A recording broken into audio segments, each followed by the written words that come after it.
Yeah. Excellent.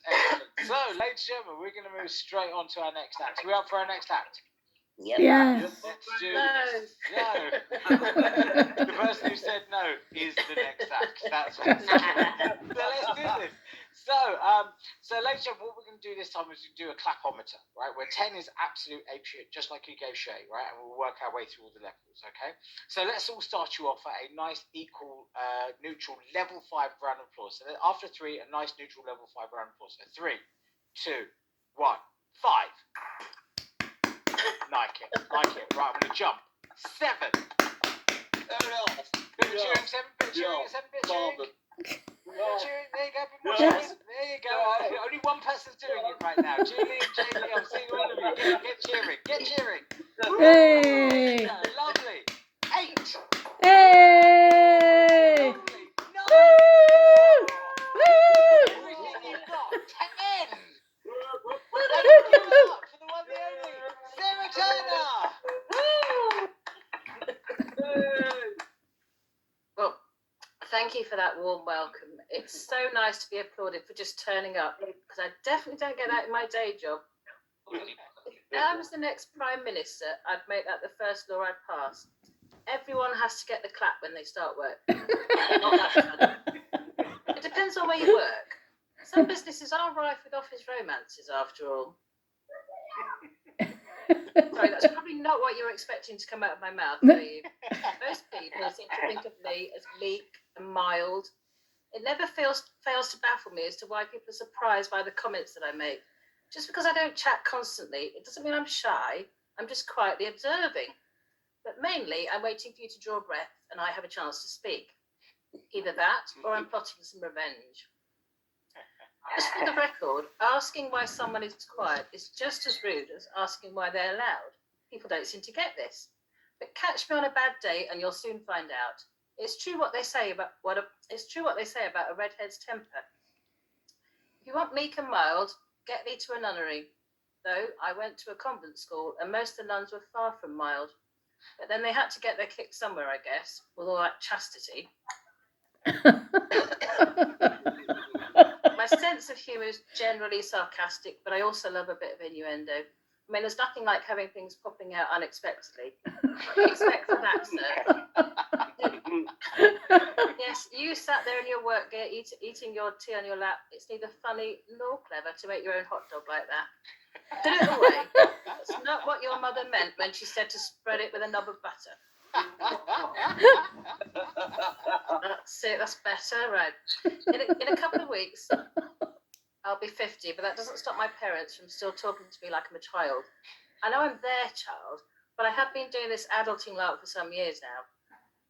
Maybe it's because I don't have kids, but I do care work, and essentially I'm like a parent then. I love it, it's very rewarding. The most rewarding part is when I hand over to the next staff member and then go home for the day. No,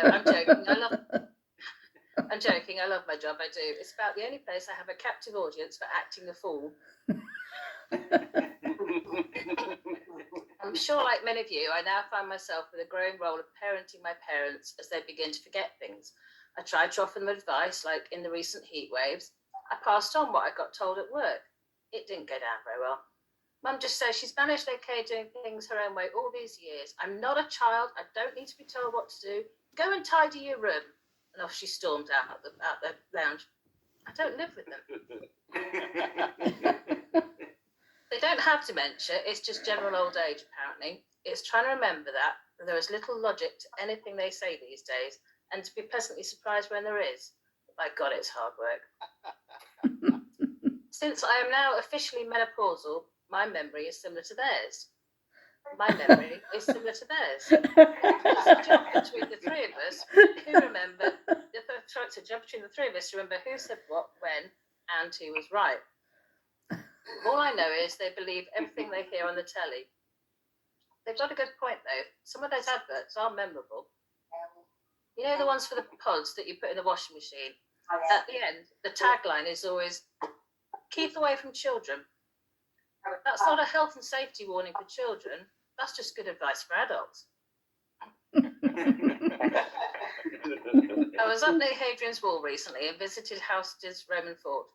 There was a large area of stone latrines, and the guide was explaining all about this communal area with benches with holes in around the sides. Everyone went for their daily crap and caught up on the gossip of the day. A bit like Parliament nowadays. Underneath, in a trench below, it was some poor sod's job to wash everyone's bottom. He'd walk round with a long pole with something stuck on the end. Word is, his name was SpongeBob SquarePants.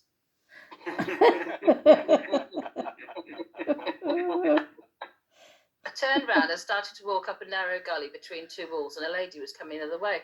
She stopped and said, "I'm a medium." I said, "I'm sorry I'm large, but I don't think there's any reason to be rude." I said, "I'm not being rude. I'm a medium. I see things." "Oh, well, why are you telling me then?" "Well, I see that you're large and I'd like to get past." Thank you. You've been lovely. I've been Sarah Turner. Good night. Hey. I've got my machine now, Jay. Awesome, there you go. And I want you to all understand that was Sarah's very, very first ever gig, so I think she deserves another round of applause there. Well Yeah. done. Very, very good. Yay. Very, very good. Awesome. Ladies and gentlemen, here's a very short show, but we're down to our final act.